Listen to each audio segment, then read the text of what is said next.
Good afternoon. Welcome to Sports Nothing But Sports with Kent Sterling for Friday, December 27th, 2019. Brought to you by the great people at Today's Dentistry. Call Dr. Mike O'Neill. Do it this afternoon, 317-849-2933. He's the best dentist I've ever gone to. You will love him. It's pain-free and it's exceptional.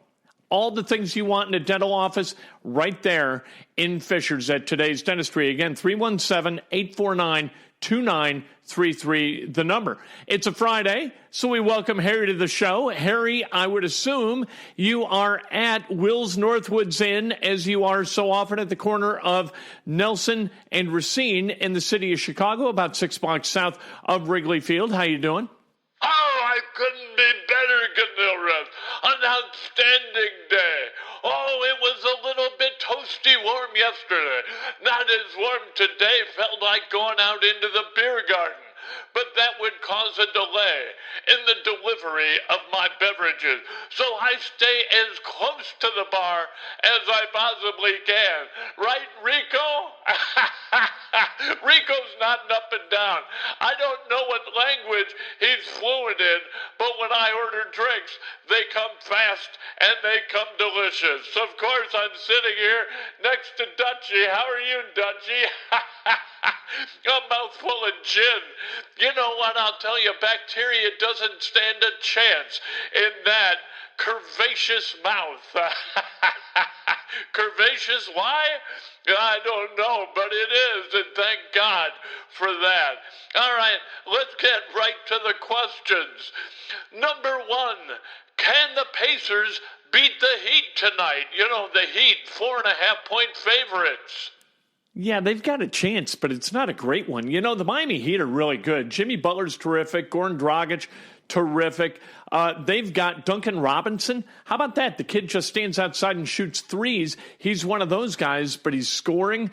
There's balanced scoring with the Heat. They get out and play some defense. Eric Spoelstra is one of the best coaches in the NBA. The people who thought that he was a creation of Chris Bosh, LeBron James, and Dwayne Wade listed not necessarily in the correct order.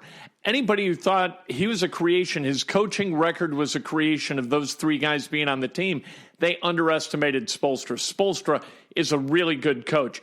The Pacers, they've won 7 games on the road this season out of 14, so they're 500 on the road, but listen to the teams that they've beaten at their place. Brooklyn, twice. Orlando, Memphis, OKC, the New York Knicks, and the Atlanta Hawks, all once. The only team among those 6 with a winning record, the Brooklyn Nets, and they are 2 games over 500. So the Pacers, they haven't played real good basketball on the road.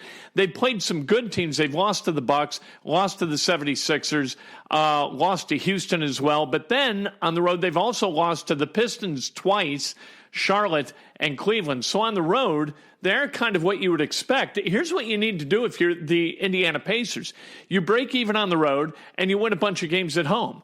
If you do that, not only are you going to the playoffs, you're likely to be a team in the top 4 of the Eastern Conference and a team with home court advantage at least during that first round of the playoffs. So that is what the Pacers are trying to get done. And so beating a team like Miami, while it would be nice at their place, you know what? It's not a likelihood. The Pacers, while we love watching them, and they are very, very generous with the basketball. They make a lot of passes. They score efficiently, and they play connected defense. We're going to watch tonight at 8 o'clock for Miami. We're going to listen to Chris and Quinn tell us about stuff as it happens during the game.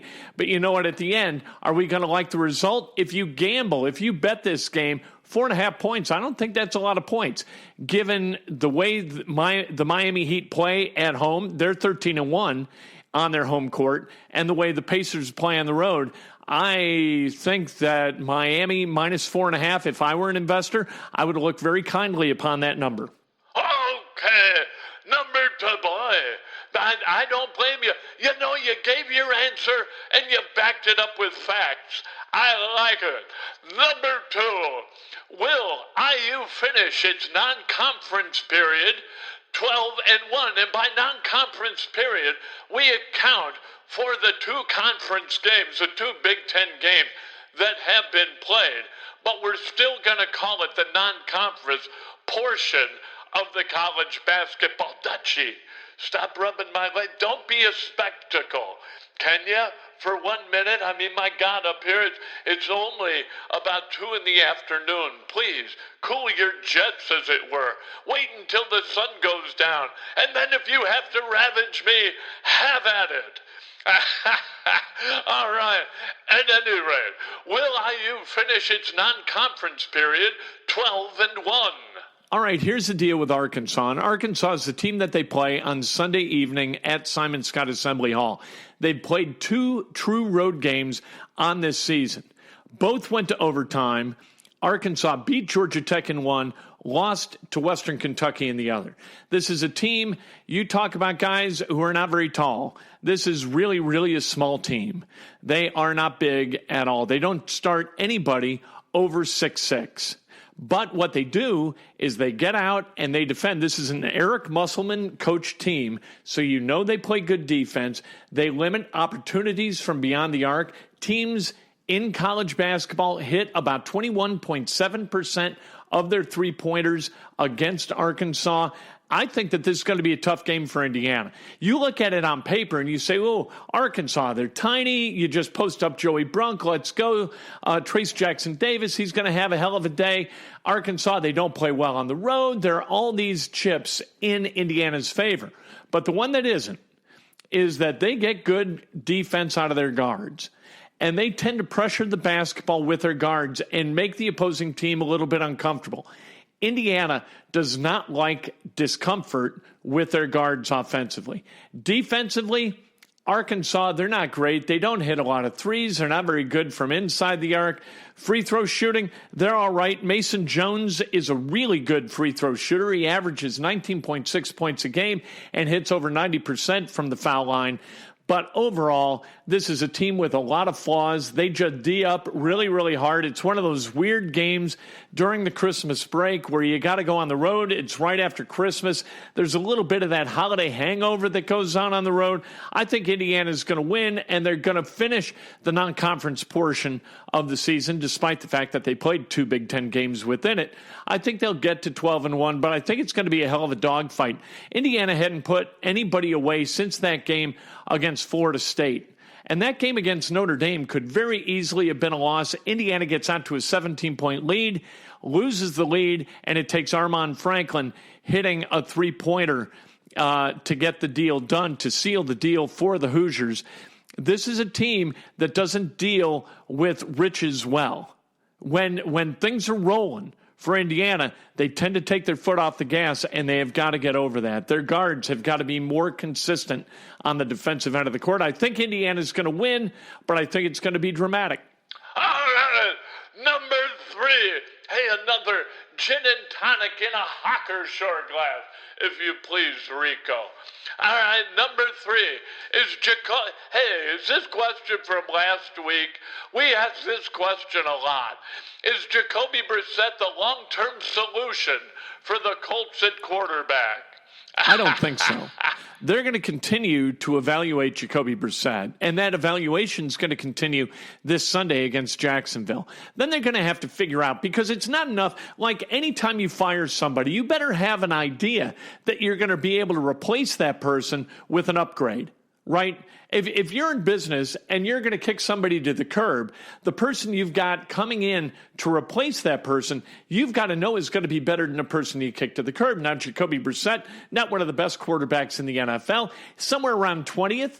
If you were going to rank the quarterbacks in the NFL, he would be right there at 20th. But you know what? That means that 12 teams in the NFL have quarterbacks that are ranked worse than Jacoby Brissett. You could be in a worse situation if you're the Colts. But I'll tell you this about why this situation isn't altogether so very good. Because the road is not clear. Like if you have the worst starting quarterback in the NFL, right? If you just got a train wreck like the Miami Dolphins, they're nothing at quarterback. You know what I mean? They're going to get a quarterback in the upcoming draft. The Bengals, they're going to draft a quarterback in the upcoming NFL draft. We know that. The Colts, they've got a decision to make. It's not a clear-cut, like 80-20 delineation between what's out there and what you've got. And on the other hand, it's also not 80-20, yeah, I'm going to keep what I got because there aren't that many teams out there with better than what I got. It's not like that. It's about 50-50.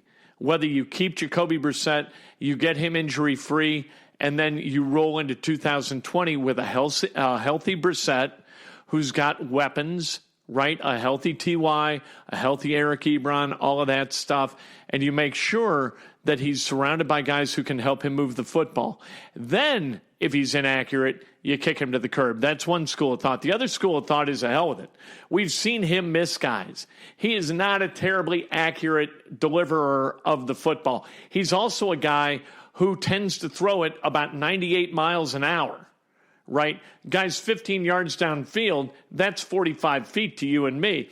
And boom, out it comes at about 95 mph, and it about takes the receiver's hands off, and that's one of the reasons why you have so many drops. He does not throw a ball that's easy to catch. We know the quarterback position in Indianapolis. We watched Peyton Manning from 1998 through 2010 do what he did. We saw Andrew Luck do what he did. Jacoby Brissett is neither Peyton Manning nor Andrew Luck, but there aren't a lot of those guys out there, so you've got to figure it out. And I think it's a coin flip whether he's back or not. I know that's a boring answer, but I think it's a coin flip. They're going to have to decide what's out there, what they can go get, and whether they want to invest heavily in whoever that is, whether it's you can go out and get Teddy Bridgewater. You could get Ryan Tannehill, who's had a hell of a year for the Tennessee Titans after he came off the bench early this season and put Marcus Mariota's ass on that bench. There's some guys out there who might be an upgrade over Brissett.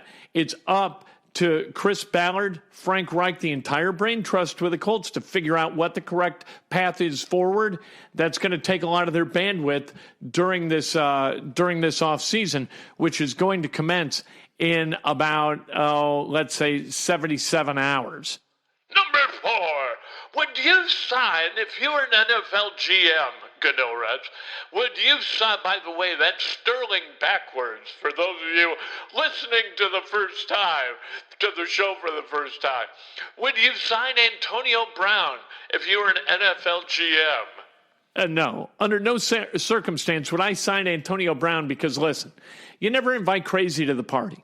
We've said this before. If you're having a party and you invite crazy guy to the party, it's going to be off the hook for about 2 hours. And then crazy guy is going to decide to be crazy guy, and he's going to burn your damn house down. That's what happens with crazy guy. All right, you could sign Antonio Brown, and he could do some good things for you in the very short term, but eventually that is going to cause dissension, problems, a locker room that is completely dysfunctional. You do not invite crazy to the party. Now, I'll say this, though, that what you don't want is for Antonio Brown to sign someplace else, because maybe Antonio Brown, in the hands of somebody else, can get some help and become a little more predictable in his both his on-field and off-field behavior. If he does that, he's one of the most talented wide receivers in the NFL, and he is a difference maker. If you took like a completely sane Antonio Brown and you put him opposite T.Y. Hilton with the Indianapolis Colts, I'll tell you this, Jacoby Brissett would look a hell of a lot better at quarterback, wouldn't he? Yes, he would. But you sign him to the Colts, and all of a sudden that locker room gets wackadoodle, and you don't need a wackadoodle locker room. Sean Payton, he doesn't need wackadoodle either. Drew Brees doesn't need wackadoodle. The Patriots didn't need it. The Steelers didn't need it. The Raiders didn't need it. Nobody needs it. So you don't invest your resources in a guy who's going to be cuckoo for Cocoa Puffs. Just like what the Cubs did with Addison Russell. All right, they brought him back last year. And what did that do? That siphoned bandwidth out of the hard drive of the Chicago Cubs front office and leadership, as well as caused problems in that clubhouse. That's the way that worked. All right? And for what? For a guy who's like a career 238 hitter and had one good season where he had 95 RBIs in 2016. So you didn't want to kick him to the curb. You had him on a team-friendly deal, so you brought him in and you hoped. And that hope was not validated by Addison Russell on the baseball field. with Antonio Brown. Now, this is a little bit different. In baseball terms, Antonio Brown is a potential 320 hitter who can hit for power. He can run, he can catch, he can throw. He is a true five-tool guy. He is a great football player potentially, but between the ears, it's not so good. You don't invite crazy to the party. No, I would not sign him, but what I might do is try to roadblock somebody else from signing him.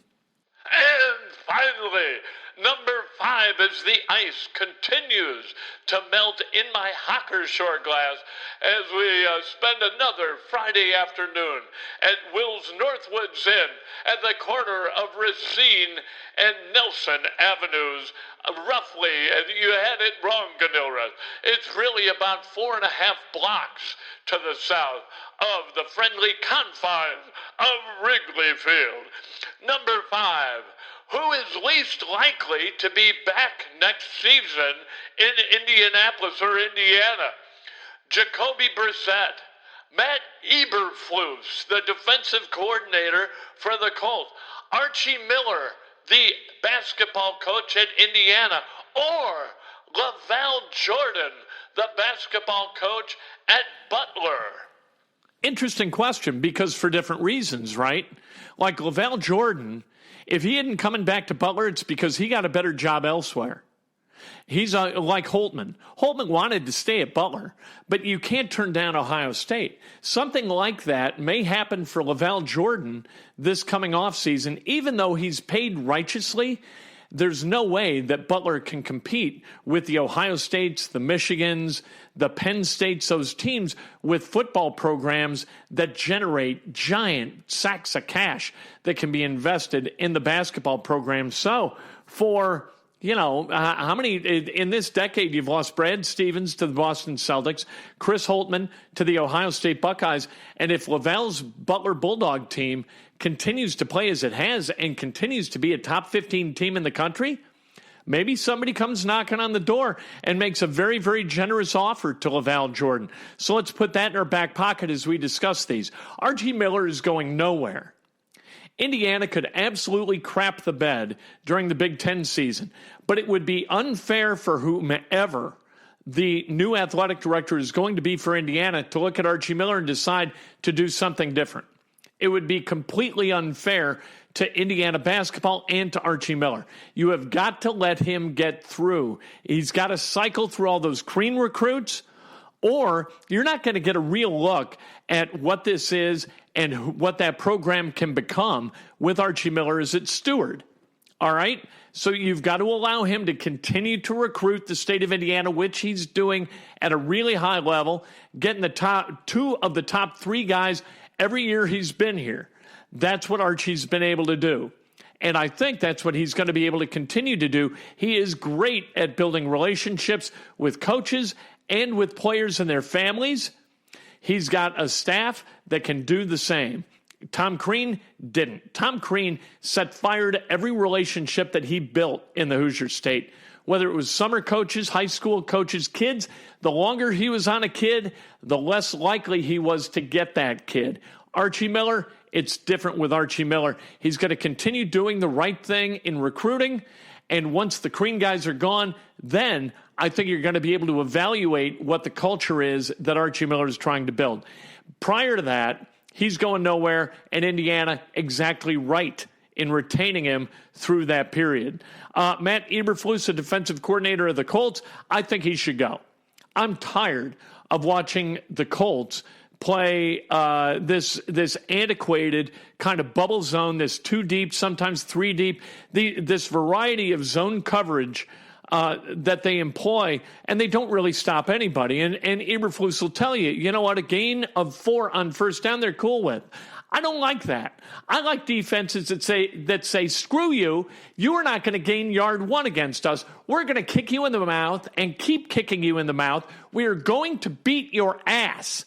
So get ready, because here comes your ass kicking. I like defensive coordinators like that.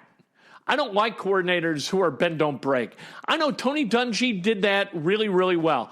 And for the Colts, he was terrific. For the Bucs, he was terrific. He won a Super Bowl. God bless Tony Dungy. But that kind of defense does not work in the NFL today.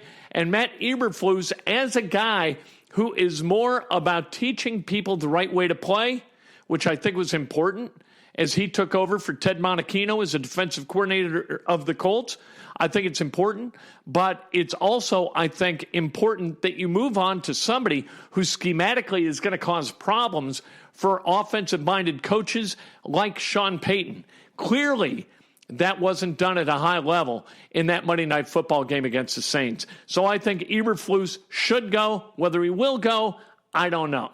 Because these guys, what they seem like to me, they seem like loyalists. They don't seem like pragmatists. Belichick, an extreme level of pragmatism in the way he employs people. Extreme, right? Not necessarily loyal. Not a guy who's going to look the other way as some guy doesn't do his job. You're going to get cut. You're going to get fired. You don't do your job there. Here, I think they're a little bit more accommodating, and I think in some instances that works well, and I think it's like anything else. You know what? Pragmatism is great in moderation. And so is loyalty as an employer, great in moderation. But you cannot keep people when their performance dictates that maybe somebody is out there who can do their job better. So I think that Eberflus is going to be gone, and I do think that Brissett's going to be back one way or another, either as the starter, as somebody else is the starter in waiting, or as a backup to a guy they bring in over the top of Brissett. This is going to be an offseason where Chris Ballard has to do some heavy lifting, and it's going to be interesting as hell. Thank you for joining me, Harry. Oh, you're welcome, Ganilred. Thanks for sharing your wisdom. All right, back to Dutchie. You know what? Do yourself a favor, Harry, and turn yourself into an amusement park. You're an e-ticket ride. Let Dutchie buy the e-ticket and ride you like she's never ridden you before. How about that? And remember, Monday morning, you know what? It'll still be 2019. And so these midweek holidays drive me nuts. It feels like I've had like 3 weekends this week already, and next week we got the same damn thing. But Breakfast with Kent, Monday morning, bright and early at 8 o'clock on Facebook Live, and then at 8:15 on Periscope Live, also available on my Twitter feed. And as always, if you get lonesome for me, get yourself a copy of Oops, The Art of Learning from Mistakes and Adventures. It's available on Amazon.com, BarnesandNoble.com, Goodreads.com, all over the place, Apple as well. You can get the hardcover, you can get the ebook, you can get the audiobook.